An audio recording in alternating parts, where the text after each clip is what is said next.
I spent 17 years building a life with a woman who was living a double life. That's the truth I carry now, but back then, 6 months ago, I was just Ethan Hayes, night shift supervisor at Midwest Steel Works, coming home at dawn to find my wife already dressed for work. Laura stood at the kitchen counter that morning, her coffee cup empty, her eyes avoiding mine as she smoothed her new blazer. Another new blazer, the third this month. Running late again? I asked, hanging my hard hat on the hook by the door. Early. Meeting, she replied quickly, grabbing her purse. She kissed my cheek. Quick. Distracted. There's leftover lasagna in the fridge. Laura, wait, I started to say. But she was already gone, the door clicking shut, her heels clicking down our driveway. I watched through the window as her Camry backed out, noticed how she checked her reflection in the rearview mirror, fixing her lipstick. When had she started wearing lipstick to work? I poured myself the dregs of her coffee pot, cold and bitter, and tried to remember when things had shifted. We'd been good once. Hell, we'd been great. I could still picture her at 23, working the late shift at Murphy's Diner, bringing me free pie during my dinner breaks when I was still a welder. That laugh of hers could fill a room. Her parents, Frank and Dorothy, had welcomed me, like the son they'd never had. Sunday dinners at their place, Frank and I watching football while Laura and her mother cooked. Simple, steady, real. Our wedding had been small, 40 people in the VFW hall, Laura radiant in her grandmother's altered dress. We'd honeymooned in Branson because that's what we could afford, and she'd held my hand during every cheesy show, her joy infectious. We'd built our life carefully, deliberately. The house came after 5 years of saving, the promotion to supervisor after 10 years of never missing a shift. We'd talked about kids, but the timing never seemed right, and then somehow we were 38 and 37, and the conversation just stopped happening. But we were solid. Or I'd thought we were solid. The changes started 6 months ago. Laura's entry-level office job at Morrison & Associates, a job she'd taken just to contribute something after her retail position got eliminated, suddenly involved important meetings and corporate dinners. She'd come home talking about presentations and quarterly reports, using terms like stakeholder engagement and vertical integration that sounded hollow coming from someone who'd been folding sweaters at Target just months earlier. Logan from the marketing team thinks I have real potential, she'd said last week, eyes bright with something I didn't recognize. He's recommending me for the development program. Logan. The name had started appearing in every other sentence. Logan said, this. Logan suggested that. Logan knew the best sushi place downtown. Since when did Laura eat sushi? Let's try that new Italian place on 5th Street, I'd suggested last weekend. I'm exhausted, Ethan, she'd answered without looking up from her phone. These 12-hour days are killing me. Can we just order Chinese? 12-hour days at an entry-level office job. I'd supervised men for 20 years. I knew what exhaustion looked like. This wasn't it. I headed to the bedroom to shower off my shift, and her purse sat open on the dresser. My head was pounding. Too much coffee, not enough sleep, and I reached for the aspirin I knew she kept in the side pocket. My fingers found a receipt instead. Nordstrom. $400. One dress. I stared at it, trying to make sense of the numbers. We'd agreed on a budget. We always agreed on the budget. Major purchases got discussed at the kitchen table with the checkbook between us. It's how we'd survived my 6-month layoff 5 years ago. It's how we'd paid off the house early. Hey, babe, I called her that evening, keeping my voice casual. You look nice this morning. New outfit? Just something I picked up, she responded, her voice carrying that new edge, defensive and sharp. There was a work function. You wouldn't understand the dress code. I wouldn't understand. When had I become someone who wouldn't understand? That night, I lay awake, listening to her breathe beside me, wondering when her breathing had started to sound like a stranger's. She murmured something in her sleep, a name maybe, or just a dream, and rolled away from me. The next morning, I decided to surprise her at work for lunch. Just show up with sandwiches from Murphy's like I used to do when we were dating. I called Morrison and Associates to make sure she didn't have a meeting. The receptionist's confused voice still echoes in my mind. "Laura Hayes? I'm sorry, sir, but we don't have anyone by that name working here." I sat in my truck outside Morrison and Associates for 20 minutes, engine off, staring at the building's glass doors. 3 people had gone in and out. None of them were Laura. My hands gripped the steering wheel hard enough to leave marks. 17 years of marriage, and my wife had been lying about where she worked. The receptionist had checked twice, even looked for similar names. No Laura Hayes, no Laura. Williams, her maiden name. Nobody named Laura at all. I called her Cell. "Hey, hun," she answered, sounding breathless, distracted. "What's up?" "Just thinking about grabbing lunch." "Where are you?" I asked. "Oh, Ethan, I'm sorry," she replied quickly. "Back-to-back meetings all day. The quarterly reports are due and Logan needs—" A door closed in the background. "I have to go. Love you." The line went dead. I sat there another 10 minutes, watching the actual employees of Morrison and Associates eat their lunches on the bench outside. A small accounting firm, according to the sign. Maybe 6 employees total. I drove home and did what I'd done for 20 years when faced with a problem. I got methodical. In my garage workshop, I kept maintenance logs for everything. The truck, the lawnmower, the house repairs. I pulled out a fresh notebook and wrote on the cover, "LH Work Schedule Discrepancies." If I was going to figure this out, I'd treat it like a quality control issue at the plant. Document everything. Look for patterns. Find the failure point. Day 1. Laura left at 7:45 a.m. Claims to work until 7 p.m. Car spotted at Riverside Shopping Center at 2 p.m. Day 2. Emergency budget meeting, Thursday night. Home at 11:30 p.m. Smelled like cologne. Not mine. Day 3. Saturday. Team building workshop. Gone 9 a.m. to 6 p.m. Morrison and Associates closed on weekends. For 3 weeks, I documented everything. I'd taken vacation days, told Laura I was working overtime to cover someone's shift. Instead, I followed her. I felt like a stranger in my own life, tailing my wife through our small city like some private detective in a bad movie. But patterns emerged, clear as defective welds under inspection. Tuesdays and Thursdays were the late nights. Always. Like clockwork. Her car never went to Morrison and Associates. Not once. Usually, she'd drive to Riverside Shopping Center, park, and then get into another car, a black Audi I didn't recognize. Sometimes she'd drive to the Grandview Hotel, the fancy place where the plant had its Christmas party every year. Her stories got more elaborate. Conference calls with Tokyo, she'd claim. Morrison and Associates was a local firm. Training seminars in Chicago, she'd insist. She never packed a bag. Team dinners at restaurants I'd suggested we try, she'd mention. Restaurants she'd previously said were too expensive for us. The clothes kept appearing. Designer labels hidden in the back of her closet. Lingerie I'd never seen. A jewelry box with earrings that weren't from me. Week 3. Tuesday night. I followed her to the Grandview. I parked in the overflow lot, watched her walk through the lobby doors. She moved differently. Confident, swaying, alive in a way I hadn't seen in years. She checked her reflection in the glass doors, smoothed. Her dress, the $400 dress, I realized, and disappeared inside. I waited 2 hours. She came out with a man, Logan Donovan. I looked him up later. Real estate developer, married, 2 kids, big house on the west side. Political connections. His picture was in the paper at every charity gala. They stood too close. He touched her elbow, leaned in to say something that made her throw her head back and laugh. That laugh I thought was mine. They walked to separate cars, but their goodbye lingered.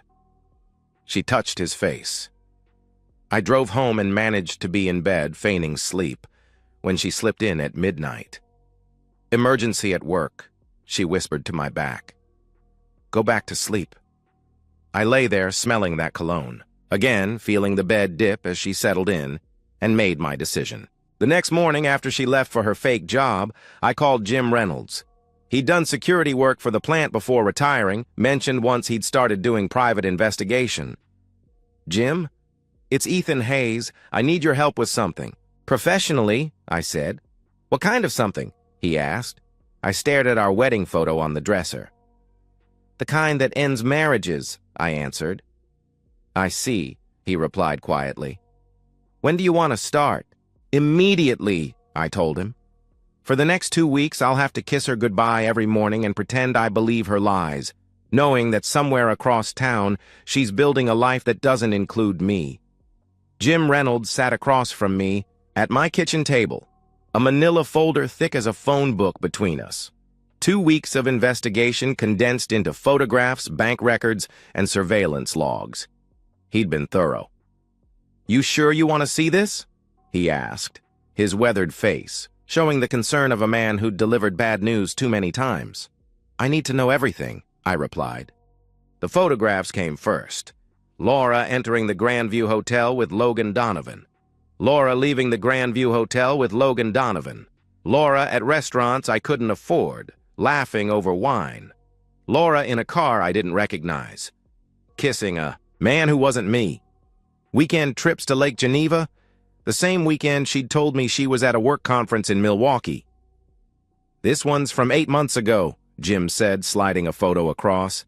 "A hotel receipt from before she even claimed to have. Started her job at Morrison & Associates. 8 months. I'd been living in a fool's paradise for 8 months. It gets worse," he continued. "The financial records made my hands shake. Credit cards I didn't know existed, all in her maiden name. Thousands in charges. Clothes, restaurants, hotels, even plane tickets. Cash withdrawals from our joint savings, small enough to avoid notice individually, but adding up to nearly $15,000 over 4 months. "There's an apartment," Jim said quietly. "Downtown, lease signed 3 months ago. Laura Williams, not Hayes." He showed me photos of a furnished 1-bedroom in a converted loft building. Modern, expensive. The kind of place she'd always said was too trendy, too impractical. There were photos of her there with Donovan, cooking dinner together, watching movies on a couch I'd never seen, playing house while I worked night shifts to pay for our actual house. "How long would you say this has been going on?" I asked, though the evidence was clear. "Based on the paper trail, 8 months minimum," he answered. "But Ethan..." Jim pulled out another document. "This is what concerns me most." It was a consultation receipt from a divorce attorney dated 4 months ago, 4 months into her affair. She'd been planning her exit while still sleeping beside me every night. "There's more," he continued. "She's been telling people, telling him, that you're abusive, controlling, that she's scared to leave." "What?" I said, my blood going cold. Jim showed me text messages he'd somehow obtained. Laura to Logan. "Ethan's getting suspicious. I'm scared." "What he'll do if he finds out." Logan to Laura. "We'll protect you. Just a little longer and you'll be free." Laura to Logan. "Sometimes I think he knows, the way he looks at me. If something happens to me..." "She's building a case," Jim explained. "Making you the villain so she comes out the victim in the divorce. With these accusations and the prenup you signed." The prenup. Laura had insisted on it before we married, said it was to protect both of us. I'd thought it was strange. Neither of us had anything back then, but I'd signed it because I loved her, trusted her. Now I understood. She'd been planning exit strategies before she'd even said, "I do." "What do I do?" I asked him. "You get smart. You get a lawyer. You protect yourself," he advised. The next morning, I met with David Brennan, the best divorce attorney in the city. He reviewed everything Jim had found, his expression growing grimmer with each page. "The good news is, her deception works in your favor," he said. "The hidden assets, the false accusations, the financial fraud. It could void the prenup entirely. The bad news is, if she files first with abuse allegations, you're playing defense from day one. We spent 3 hours building a strategy. documenting her spending, protecting my assets, preparing counter-documentation to her false claims. 17. Years of employment records showing no violence, character witnesses, even old emails and cards from Laura herself talking about what a gentle, caring husband I was. "When do you want to file?" David asked. "Not yet," I answered. "I want irrefutable evidence, something she can't deny or spin." For the next month, I became someone I didn't recognize. I installed tracking software on her car. Legal, David assured me, since my name was on the title. I documented every lie, every absence, every dollar spent. I opened my own accounts, moved my direct deposits, started protecting what was mine. But the hardest part was playing normal, kissing her goodbye each morning, eating dinners across from her, listening to her lies about meetings and conferences while knowing she'd spent the afternoon in another man's bed. "The company retreat is coming up," she announced one Thursday. 3 days at a resort upstate, mandatory attendance.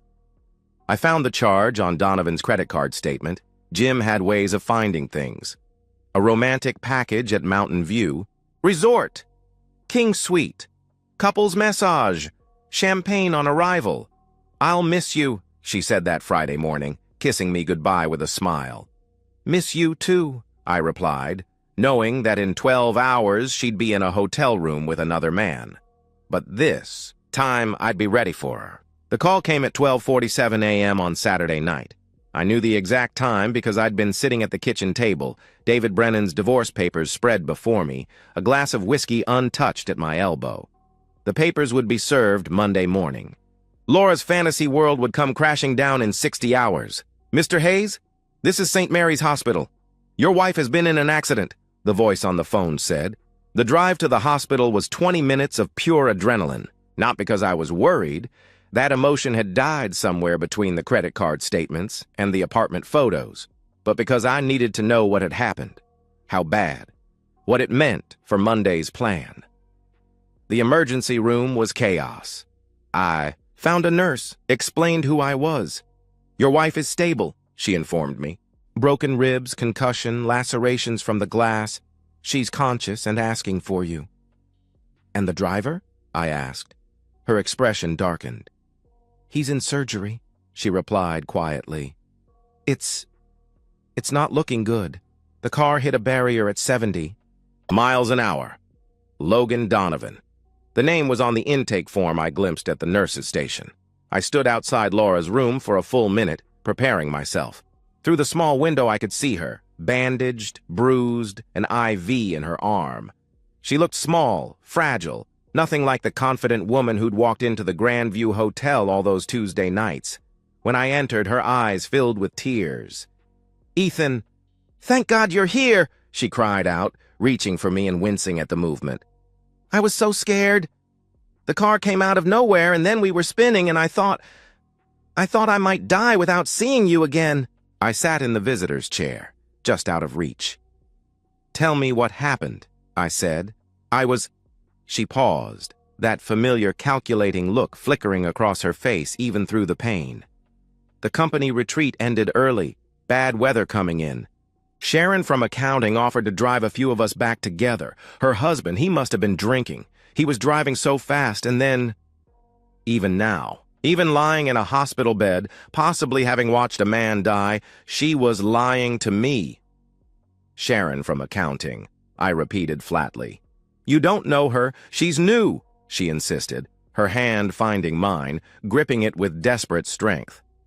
"Ethan, I'm so sorry. I know I've been distant lately. Work has been so demanding, but almost losing my life. It's shown me what's important. Us, our marriage." I let her talk, let her spin her story about the accident, about her regrets, about how she wanted to quit her job and focus on us. She promised counseling, date nights, maybe even finally trying for kids. The whole performance was Oscar-worthy. "I love you," she said, tears streaming down her face. "I've always loved you. Please don't leave me. Not now, not when I need you most." I reached into my jacket pocket and pulled out Jim Reynolds' folder. The slim version, just the highlights. I set it on her bedside table and opened it to the first photo. Laura and Logan at the Grandview, dated 2 months ago. Her face went white. "Ethan, I can explain," she started. I flipped to the next photo. The apartment. Then the credit card statements. The hotel receipts. 8 months of evidence, laid out like autopsy photos. "How long?" she whispered. "How long have I known?" 2 months, I answered. I pulled out another document. The divorce. Papers, signed and ready. "These would have been served Monday. Your prenup is void, by the way. Financial fraud nullifies it. The apartment, the credit cards, the theft from our joint accounts. My lawyer says you'll be lucky to walk away with your car." "Ethan, please," she begged. "I made a mistake. It didn't mean anything." 8 months doesn't mean anything. $15,000 stolen doesn't mean anything. Telling people I'm abusive doesn't mean anything, I asked. She flinched. "How did you—" she began. "I know everything, Laura," I interrupted. "The fake job, the weekend trips, the text messages where you set me up as some kind of monster so you could play the victim. Your parents are on their way. I called them an hour ago, told them everything. They're devastated, but they'll take care of you. You can't leave me like this," she said, her voice rising with panic. "I'm hurt. I need you." "Logan Donovan has a wife," I said quietly. "Had a wife. She's probably getting a call right about now finding out her husband was cheating. Their kids are about to learn what kind of man their father really was. If he survives." I moved toward the door. "I could have forgiven an affair," I told her, not looking back. "People make mistakes. But you planned this. You stole from me. You tried to destroy my reputation. You built an entire fake life while I was working night shifts to pay for our real one." "Ethan!" she screamed. "You can't do this. I'll tell everyone what you really are. I'll ruin you." I stopped at the door. "With what proof? 17 years of being a model husband? While you have 8 months of documented deception? Good luck with that," I replied. As I walked through those hospital doors for the last time, I heard her screaming my name. But I didn't look back. Some bridges, once burned, are meant to stay that way. 6 months later, I stood in my office at Midwest Steel Works. Day shift now, a window with a view of something other than loading docks. The promotion to plant manager had come through 3 months ago. Turns out, when you're not spending all your energy wondering why your wife is lying to you, you can focus on your career. The divorce was finalized 4 months ago. Laura got nothing except what she'd hidden in her secret accounts. About $1,000 after the lawyer fees. The house, the savings, my pension. All protected thanks to David Brennan and her documented deception. She'd tried to fight it at first, but when David presented the full evidence file, now including Logan Donovan's widow's testimony about the affair, her lawyer advised her to take the deal and run. Logan survived the accident, but left town within a month. His wife took the kids and half of everything. His political career ended when the police report became public. He'd been drinking, texting Laura while driving, speeding back from their romantic weekend. Last I heard, he was selling insurance in Florida. Laura lives in a 1-bedroom apartment on the east side. Not the trendy downtown loft. That dream died with her fantasy life. Her parents, Frank and Dorothy, still invite me for Sunday dinner once a month. It's surreal but oddly comforting. "We raised her better than this," Frank had said to me over coffee last week. "Whatever happened to her, wherever she lost her way, that's on her, not you." Dorothy always sets Laura's old place at the table, but never mentions her absence. There's a photo of their daughter on the mantle, from high school before she became someone none of us recognized. "She wrote you a letter?" Dorothy mentioned quietly last month, sliding an envelope across the table. I took it home, held it over the garbage can for a full minute, then dropped it in my fireplace unopened. Some words don't deserve to be heard. I'm dating now. Nothing serious yet. Her name's Carol. She works day shift in accounting, and she's never once mentioned anyone named Logan. We go to dinner at normal restaurants at normal times. She laughs at my bad jokes and doesn't check her phone during meals. It's simple, honest, real, everything I thought I had before. Sometimes, working late in my office, I think about those 17 years. Were there signs I missed? Red flags I ignored? Maybe. Or maybe people just change, shed their old selves like snakes shed skin, leaving behind something that looks familiar, but isn't. Last week, I drove past the Grandview Hotel on my way to a meeting. They were renovating, tearing down the old facade to build something new. I thought about stopping, watching the demolition, but decided against it. Some things are better left to crumble on their own. Laura taught me something valuable, though I paid too much for the lesson. Trust is like steel. It can bear tremendous weight, endure incredible pressure, but once it cracks, it can never be exactly what it was before. You can patch it, reinforce it, work around it, but the weakness remains. The sun sets outside my office window, painting the steel yard in shades of orange and gold. Second shift is starting, men and women I've worked alongside for 2 decades, heading to their stations. Good, honest people who show up, do their jobs, go home to lives that are exactly what they appear to be. My phone buzzes, Carol, asking if I want to grab pizza after work. Yes, I text back, already looking forward to the simple pleasure of sharing a meal with someone who wants to be exactly where they are. Some stories end with reconciliation, forgiveness, a second chance at love. This isn't one of those stories. This is a story about a man who discovered his wife was a stranger, who chose truth over comfortable lies, who burned down a false life rather than live in it one more day. I regret many things, the wasted years, the stolen money, the fool I was for so long. But walking out of that hospital room, leaving Laura to face the consequences of her choices, starting over at 43 with nothing but truth and freedom, I'd do it again tomorrow.